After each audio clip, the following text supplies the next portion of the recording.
વિદ્યાર્થી મિત્રો, આજે આપણે એક નવો પોઈન્ટ જોશું, ઉત્પાદનના સાધનોની ફાળવણી. ઉત્પાદનના સાધનોની વાત આપણે કરી હતી. ઉત્પાદનના મુખ્ય 4 સાધનો: જમીન, મૂડી, શ્રમ, નિયોજન. તો આ ચારેય સાધનોની ફાળવણી છે અલગ અલગ દેશોની અંદર અલગ અલગ રીતે થતી હોય છે, વિકાસશીલ દેશ અને વિકસિત દેશ. તો આપણે આ વાત કરવાની છે ભારત દેશ વિકાસશીલ દેશ છે, એની અંદર આની ફાળવણી કઈ રીતે થાય છે. તો એમની અંદર આપણે જ્યારે વાત કરીએ છીએ ત્યારે માનવીની જરૂરિયાત અમર્યાદિત છે. આપણને ખ્યાલ છે કે મનુષ્ય છે એની જરૂરિયાતો એક જરૂરિયાત પૂરી થાય એટલે સામે બીજી ઈચ્છાઓ જાગૃત હોય, તે નવી વસ્તુઓની માંગ હંમેશા કરતો રહે છે. તો આ જે જરૂરિયાત છે, ડિમાન્ડ છે, એ કેવી છે? અમર્યાદિત, એની કોઈ લિમિટ નથી. અને આ જરૂરિયાતો પૂરી કરવાના સાધનો મર્યાદિત છે. આપણી પાસે જમીન, મૂડી, શ્રમ અને નિયોજન એ કેવા છે? મર્યાદિત છે. એની અંદર બહુ વધારો નથી કે એ આપણે બધાની જરૂરિયાત પૂરી કરી શકીએ. એટલા માટે વિશ્વના કોઈ પણ દેશ પાસે અમર્યાદિત પ્રમાણમાં સાધનો ઉપલબ્ધ હોતા નથી. કોઈ પણ દેશ એવો નથી કે જેની પાસે આ અમર્યાદિત હોય, 4 સાધનો: જમીન, મૂડી, શ્રમ, નિયોજન. તો એની બધી જરૂરિયાત છે એને અગ્રતાક્રમ આપવો પડે. કઈ જરૂરિયાત વધુ પ્રમાણમાં પૂરી કરવી જરૂરી છે એ જોવું પડે. એટલે આપણે શું કરીએ છીએ? અલગ અલગ દેશોમાંથી આયાત નિકાસ કરીએ છીએ, જેથી કરીને બધા દેશો છે એની જરૂરિયાતોને આપણે પૂરી કરી શકીએ અમુક અંશે. પૂરેપૂરી રીતે 100% તો આપણે કોઈ દેશની કે કોઈ વ્યક્તિની જરૂરિયાત પૂરી કરી શકીએ નહીં, પણ અમુક અંશે એને આપણે પૂરી કરી શકીએ. ઉત્પાદનના સાધનોની હંમેશા અછત જ રહેવાની છે, કારણ કે વસ્તી દિવસે ને દિવસે વધતી જશે વિશ્વની અંદર, એમ બધી જ વસ્તુઓની માંગમાં વધારો થશે, પણ એટલા પ્રમાણમાં પાછું સામે ઉત્પાદનના સાધનોમાં વધારો થતો નથી. તો અહીંયા પરિણામ સ્વરૂપે આપણે જોઈ શકીએ કે દરેક દેશ પોતાની પાસે જે મર્યાદિત સાધનો છે એને યોગ્ય વહેંચણી કરવી પડે છે. એટલે આ મર્યાદિત સાધનો છે એમાંથી જ એને ઉત્પાદન કાર્ય કરવું પડે છે. તો અહીંયા આપણે કહી શકીએ કે તેનો ઉપયોગ કેમ, ક્યાં અને કેટલા પ્રમાણમાં કરવો એ મુખ્ય અગત્યનો પોઈન્ટ થઈ જાય છે આપણા માટે. અને ક્યાં પ્રમાણસર કરશું તે પણ જોવું જોઈએ. વગેરે પ્રશ્નો સાધનની ફાળવણીમાં ઉદ્ભવે છે, જેની ચર્ચા આપણે આ રીતે કરી શકીએ. તો એની અંદર પહેલું આવશે અમર્યાદિત જરૂરિયાતો. આપણે પહેલાં જ વાત કરી કે મનુષ્ય છે એની એક જરૂરિયાત પૂરી થાય એટલે સામે પાછી અનેક જરૂરિયાતો ઉદ્ભવતી હોય. સપોઝ એક ઉદાહરણ દ્વારા સમજીએ. તમારી પાસે બોલપેન છે તો લખવા માટે તમારે કાગળની જરૂરિયાત રહેશે. તમારી પાસે પેન્સિલ છે તો સંચો કે ઇરેઝરની જરૂર પડશે. તો આવી રીતે તમે અલગ અલગ વસ્તુ એક જરૂરિયાત પૂરી કરો છો એટલે બીજી જરૂરિયાત સામે ઉદ્ભવે છે. માનવીની જરૂરિયાતો છે એ અસંખ્ય અને અમર્યાદિત છે. એની કોઈ સંખ્યાની લિમિટ નથી અને એ અમર્યાદિત છે. વળી એક જરૂરિયાતમાંથી બીજી અનેક જરૂરિયાતો ઉદ્ભવે છે. ઘણી જરૂરિયાતો વારંવાર સંતોષવી પડે છે. અમુક જરૂરિયાત એવી છે કે જેને આપણે વારંવાર સંતોષવી પડે છે. એક વખત સંતોષાઈ જાય ફરી પાછી એ જ જરૂરિયાત ઉદ્ભવે છે. રોટી, કપડાં, મકાન. તો ખોરાક છે એ મનુષ્યની કેવી જરૂરિયાત છે? વારંવાર સંતોષવી પડતી જરૂરિયાત છે. બપોરે જમ્યું છે, સવારે નાસ્તો કર્યો છે, રાતે જમ્યું છે, છતાં પણ એને બીજે દિવસે પાછું એ જ જરૂરિયાત ઉદ્ભવશે. એટલે આ શારીરિક જરૂરિયાત થઈ. એવી રીતે ઘણી બધી વસ્તુઓની જરૂરિયાત છે એ આપણે કેવી જોઈએ છે? કાયમી માટે એને સંતોષવી પડે છે. તો આમ આ અમુક સંતોષવાની જે વારંવાર થતી જરૂરિયાત છે એને પણ આપણે લિમિટેડ હોય, મર્યાદિત હોય, તો એ પણ યોગ્ય રીતે એનો સાવધાનીપૂર્વક ઉપયોગ કરવો જોઈએ.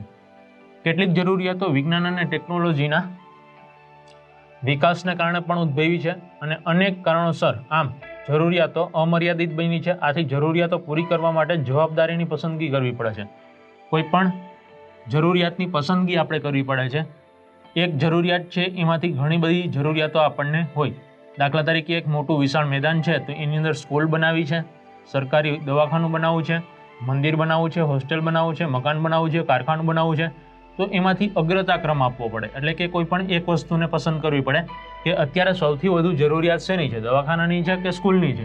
તો એ બનાવવા માટે આપણે એ મેદાનનો ઉપયોગ કરી શકીએ. એવી જ રીતે અહીંયા આપણે જે જરૂરિયાતો છે એ મર્યાદિત ક્ષેત્રની અંદર નથી, અમર્યાદિત છે. તો એમાંથી આપણે પસંદ કરવાનું છે, વિકલ્પ પસંદ કરવાનો છે કે કઈ જરૂરિયાતને આપણે અગ્રતાક્રમ આપી શકીએ, બીજા નંબર ઉપર કઈ, ત્રીજા નંબર ઉપર કઈ જરૂરિયાત. તો જેમ જેમ આપણને એના સાધનોની ફાળવણી થશે એમ આપણે પ્રથમ જે ઉપરના ક્રમ ઉપર હશે એ જરૂરિયાતને પહેલાં પૂરી કરશું. આથી જરૂરિયાતો પૂરી કરવા માટે જરૂરિયાતોની પસંદગી કરવી પડે છે. તો આપણી પ્રાથમિક જરૂરિયાત કઈ કઈ છે? રોટી, કપડાં અને મકાન. આ 3 જરૂરિયાત પહેલાં પૂરી કરશું, પછી મોજશોખની કે ભૌતિક વસ્તુઓની જરૂરિયાતો આપણે પૂરી કરશું. એના પછીનો પોઈન્ટ જોઈએ, જરૂરિયાતોમાં અગ્રતાનું ક્રમ. એટલે કે પહેલી જરૂરિયાત આપણી કઈ છે? અગ્રતા. એટલે કે આગળની પ્રથમ જરૂરિયાત આપણે કઈ પૂરી કરવી પડે એમ છે, એને અગ્રતા ક્રમ આપવાનો છે. તો અમર્યાદિત જરૂરિયાતોની સામે ઉત્પાદનના સાધનો કેવા છે? મર્યાદિત. આપણી પાસે જમીન છે એ કેવી છે? મર્યાદિત. જમીનની અંદર આપણે વધારો કરી શકતા નથી, કારણ કે જમીન છે એ કુદરત તરફથી મળેલી બક્ષિસ છે અને એક કુદરતી સાધન છે, જેથી કરીને આપણાથી માનવસર્જિત તેમાં કાંઈ ફેરફાર કરી શકાતો નથી. તમે એને સ્વરૂપની અંદર ફેરફાર કરી શકો છો, એની જે એને ખાડો કરીને કે એને વધારો કરીને એક જગ્યાએ રેતીનો ઢગલો કરીને એમાં ફેરફાર કરી શકાય છે, પણ એને એક જગ્યાએથી બીજી જગ્યાએ આપણે ફેરવી શકતા નથી કે એના વિસ્તારમાં કાંઈ વધારો કરી શકાતો નથી. આમ આપણે કહી શકીએ કે એ મર્યાદિત સાધનો હોવાથી કઈ જરૂરિયાત વધુ અગત્યની છે તે વ્યક્તિએ નક્કી કરી અનેક જરૂરિયાતોને અગ્રતાક્રમ મુજબ સંતોષવી પડે છે. વ્યક્તિ છે એને પોતાને જરૂરિયાતો છે એને સંતોષવા માટે અગ્રતાક્રમ આપવો પડે છે અને એ પ્રમાણે એને સંતોષવી પડે છે. તે જરૂરિયાત વધુ અગત્યની હોય તેને પ્રથમ સંતોષવી પડે છે, ત્યારબાદ અન્ય જરૂરિયાતો. આમ ઉત્પાદનના સાધનો મર્યાદિત હોવાથી જરૂરિયાતોમાં અગ્રતાનું ક્રમ નક્કી કરવો પડે છે. તમારા ઘરે તમારે પંખાની જરૂર હોય અને તમે એસીનું વિચારો તો એ એસીની જરૂરિયાત થઈ, પણ પ્રથમ તમારી જરૂરિયાત કઈ છે? તો કે ફેનની. એટલે આપણે પ્રથમ શું કરશું? પંખાની જરૂરિયાતને પૂરી કરશું. તો આવી રીતે ઘણી બધી આપણી જરૂરિયાત હોય. ખોરાકની જરૂરિયાત હોય તો પહેલાં આપણે ખોરાક લેશું, પછી નવા કપડાની વિચાર કરશું કે જરૂરિયાત પૂરી કરશું. એટલે અગ્રતાક્રમ અનુસાર આપણે જરૂરિયાતોને પૂરી કરવી જોઈએ. વિદ્યાર્થી મિત્રો, આપણે ઉત્પાદનના સાધનોની ફાળવણીની વાત કરીએ છીએ ત્યારે એમની અંદર ત્રીજો પોઈન્ટ જોઈએ, મર્યાદિત સાધનો. આપણી પાસે જમીન, મૂડી, શ્રમ અને નિયોજક મુખ્ય 4 સાધનો છે. એ કેવા છે? મર્યાદિત છે. ઉત્પાદનના સાધનોમાં મુખ્યત્વે કુદરતી સંપત્તિ અને માનવીય સંપત્તિ હોય છે. એટલે કે આપણને ખ્યાલ છે જમીન છે એ કેવું છે? કુદરતી સાધન છે, જ્યારે શ્રમ, મૂડી, નિયોજન આ માનવ સર્જિત છે. તો આ 3 અને 4 સાધનો છે એ કેવા છે? સંપત્તિ હોય છે.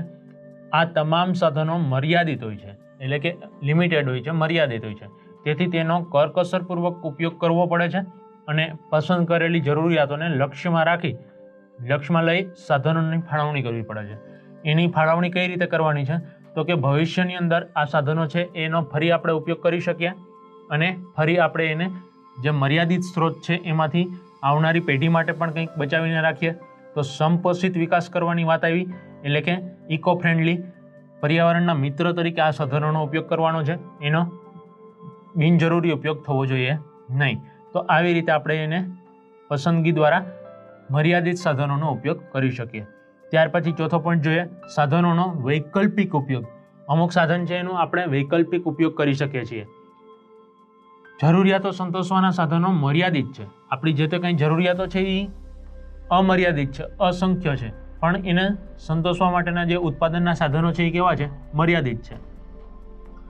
એટલું જ નહીં, પરંતુ તે વૈકલ્પિક ઉપયોગ પણ ધરાવે છે. આપણે અગાઉ વાત કરી કે એક જમીન છે એની અંદર તમે સ્કૂલ પણ બનાવી શકો, મકાન પણ બનાવી શકો, કારખાનું પણ બનાવી શકો, મંદિર, મસ્જિદ કે દવાખાનું, કંઈ પણ વસ્તુ બનાવી શકાય, પણ એ વૈકલ્પિક છે. ઉત્પાદનનું કોઈ સાધન એક કરતાં વધુ ઉપયોગમાં આવતું હોય તે સાધન અનેક ઉપયોગ ધરાવે છે. આ સાધનનો એક સમયે એક જ ઉપયોગ થઈ શકે, તેથી આ ઉપયોગ વૈકલ્પિક છે એમ કહેવાય. તમારી પાસે એક જમીનનો મોટો વિસ્તાર પડ્યો છે, જો તમે ત્યાં મંદિર કે સ્કૂલ, કોલેજ કે દવાખાનું બનાવી લેશો તો એને ખેતી માટે ઉપયોગ કરી શકશો નહીં. અને જો તમે એને ખેતી માટે ઉપયોગ કરો છો તો બીજી કોઈ વસ્તુ ત્યાં કન્સ્ટ્રક્શન કરી શકાશે નહીં, એટલે બાંધકામ કરી શકાશે નહીં. તો એક સમયે એક જ વસ્તુનો આપણે શું કરી શકીએ? ઉપયોગ કરી શકીએ. એટલા માટે આપણે શું કરવું પડે? એની ચોઈસ, એનો વિકલ્પ પસંદ કરવો પડે કે આપણી પ્રથમ જરૂરિયાત કઈ છે, પ્રથમ વિકલ્પ કયો છે. તો બાકીના જે વિકલ્પ છે એને જતા કરવા પડે. આને કહેવામાં આવે છે સાધનોની વૈકલ્પિક ઉપયોગ. આમ જોઈએ તો તમામ વસ્તુઓના ઉપયોગ છે એ સાધનો મર્યાદિત છે, તેથી વૈકલ્પિક પણ છે, કારણ કે એના એક કરતાં વધુ ઉપયોગ થાય છે. તો તમે ઉદાહરણ તરીકે જોઈ શકો કે જમીનમાં ઘઉંનો પાક વાવીએ તો બાજરી, મકાઈ, મગફળી કે અન્ય પાક લઈ શકાતો નથી. એક સમયે આપણે જમીનની અંદર કેટલા પાક લઈએ? એક જ પાક લઈએ છીએ, જેથી કરીને કહી શકીએ કે અન્ય પાક છે એ વૈકલ્પિક પાક છે, એમને આપણે જતા કરવા પડે, જમીનના અન્ય ઉપયોગ જતા કરવા પડે છે. આમ ઉપરોક્ત બધા જ આપણે પોઈન્ટ જોયા 4 એની અંદર પરિસ્થિતિમાં વધુમાં વધુ જરૂરિયાત સંતોષાય તે રીતે ચીજ વસ્તુઓ છે, સેવાઓ છે, એને ઉત્પાદનમાં સાધનોની ફાળવણી કરવામાં આવે છે.